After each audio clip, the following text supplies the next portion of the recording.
Olá, eu sou o professor Diogo Combo, Diogão da redação de Português e Literatura também. É assim que você me encontra nas redes sociais, professor Diogo Comba. Peço para que você se inscreva no canal, deixe o seu like e ative o sininho. Vamos fazer aqui a segunda parte da análise do Quincas Borba. Tem a parte 1 aí que você já viu. Poucos dias depois morreu. Não morreu súdito nem vencido. Antes de principiar a agonia, que foi curta, pôs a coroa na cabeça. Uma coroa que não era, ao menos, um chapéu velho ou uma bacia, onde os espectadores palpassem a ilusão. Não, senhor. Ele pegou em nada, levantou nada e cingiu nada. Só ele via a insígnia imperial, pesada de ouro, rútila de brilhantes e outras pedras preciosas. A narração da morte de Rubião segue-se a de Quincas Borba, o cão-título, quando no capítulo CCI, o último, o falso narrador em terceira pessoa, dá uma cambalhota estilística e conversa diretamente com o leitor, como gosta de fazer Machado de Assis.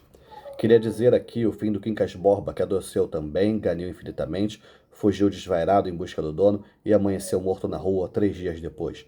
Mas vendo a morte do cão narrada em capítulo especial, é provável que me perguntes se o seu defunto homônimo é que dá o título ao livro, e porque antes um que outro, questão prenhe de questões que nos levariam longe. Eia, chora os dois recentes mortos, se tem lágrimas, se só tens risos, rite, é a mesma coisa. O cruzeiro que a linda Sofia não quis fitar, como lhe pedia Rubião, está assaz alto para não discernir os risos e as lágrimas dos homens.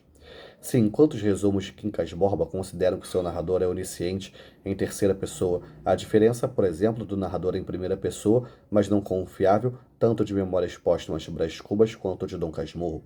Pelos trechos acima, porém, parece que erram feio. O narrador de Quincas Borba nem parte de terceira pessoa, nem é onisciente. O narrador de Quincas Borba, diriam talvez os leitores ingênuos, seria o próprio Machado de Assis, intrometendo-se na própria narrativa para melhor brincar com os leitores.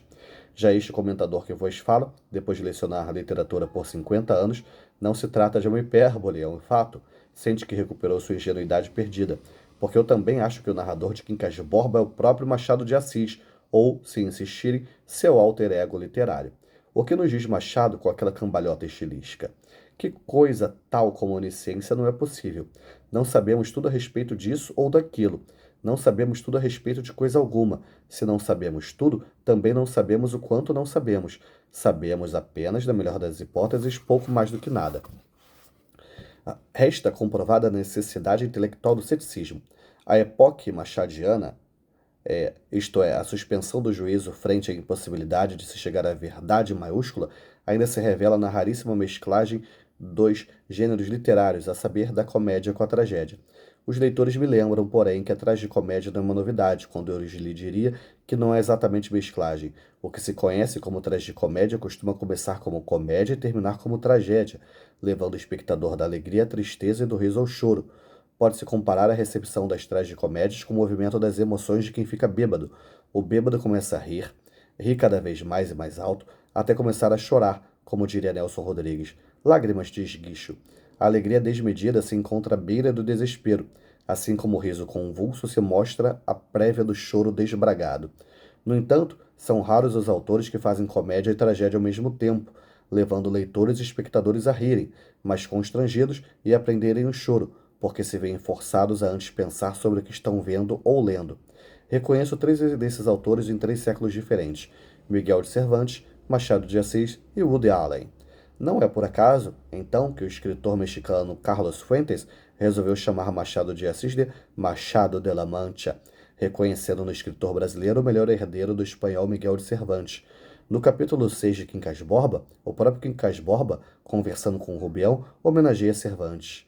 Vês este livro? É Dom Quixote. Se eu destruir o meu exemplar, não elimina a obra, que continua eterna nos exemplares subsistentes e nas edições posteriores.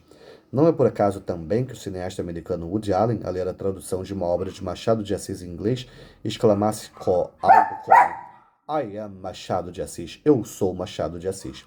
Cervantes, Machado e Allen, responsáveis por obras tão refinadas, acabam por refinar não apenas a recepção dos seus leitores, mas também sua autocompreensão das próprias emoções.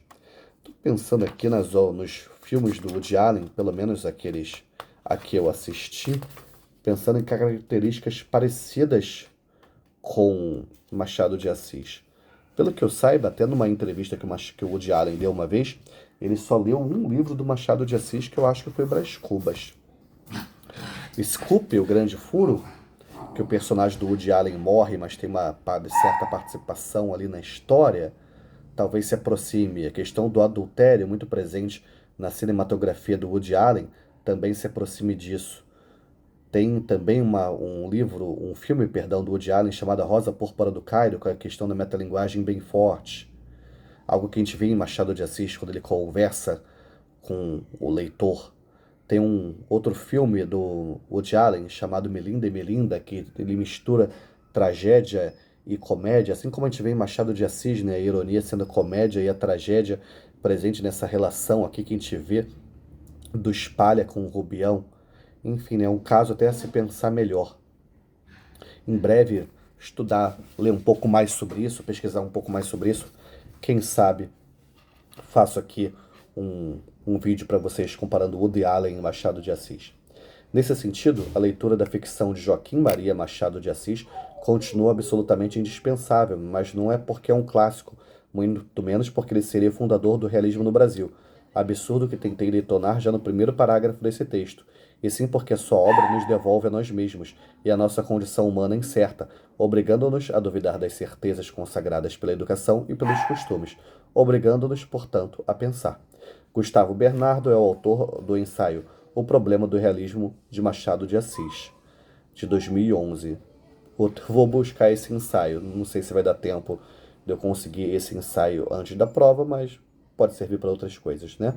Enfim, pessoal, sei que a gente está às vésperas da prova, mas se você assistir esse vídeo a tempo, você pode deixar uma dúvida, um pedido, uma sugestão, também pode falar do Enem e da PUC, certo? Que a força e a inspiração estejam com vocês, sem dizer adeus jamais.